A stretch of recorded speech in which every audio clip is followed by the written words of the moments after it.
Okay, so let's just jump right in. Think about any leadership book you've ever read or any management seminar you've been to. What's the one thing they always say is the golden key to building trust? It's always empathy, right? You know the drill. Understand someone's feelings, connect with them, and boom, trust just happens. It's basically seen as the foundation for all our professional relationships. But what if that's not the whole story? What if that rule, which feels so universal, actually has a huge exception? That's what we're going to do today. We're going to put that assumption to the test with some real, hard, global data and ask a simple question. Is empathy really a universal trust builder?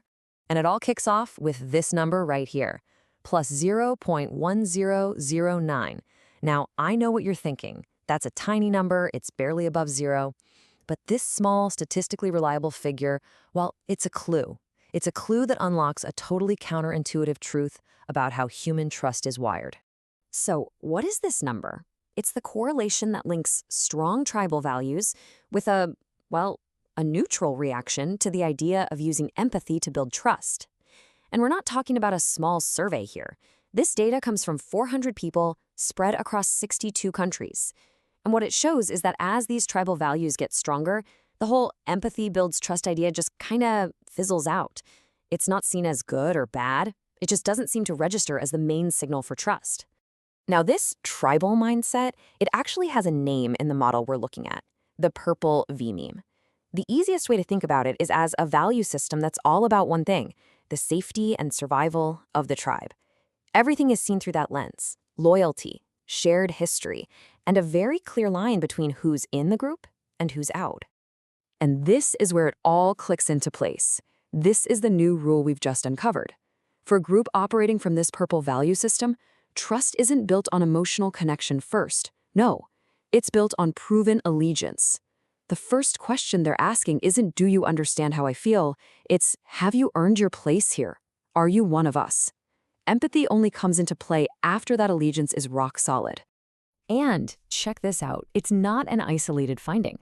The pattern holds up when you look at other trust behaviors. See that huge positive number for telling the truth? Plus 0.44. Honesty inside the tribe is absolutely critical. But then look at keeping secrets. It's negative. And why would that be? Well, because an individual's secrets could be a threat to the whole group's safety. The pattern is crystal clear. What's good for the tribe always comes first. So this brings us to a really important question. So what? What's the big deal if you just ignore this and lead with empathy like we're all taught to do? I mean, you're trying to do a good thing, right? What could possibly go wrong? Well, this is exactly where good intentions can completely blow up in your face. When you lead with empathy, that single act is seen through totally different filters depending on the value system. The tribal purple system we've been talking about asks, are you really one of us, or is this just some kind of act? Then you have the orderly, process-driven blue system asking, wait, what's the protocol for this? The ambitious, results-focused orange system is already calculating, okay, what's the ROI on this emotional display? And the assertive, power-focused red system, it sees vulnerability and immediately thinks, how can I use this?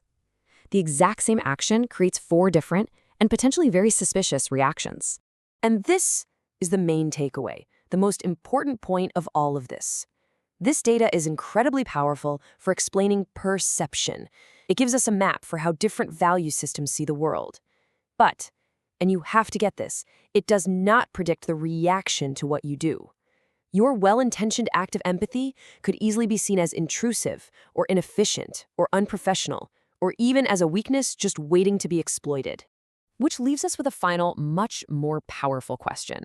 We need to stop asking, should we show more empathy? And start asking something far more precise. We need to ask, what makes an act of empathy legible? What makes it readable as a genuine signal of trust within a specific value system?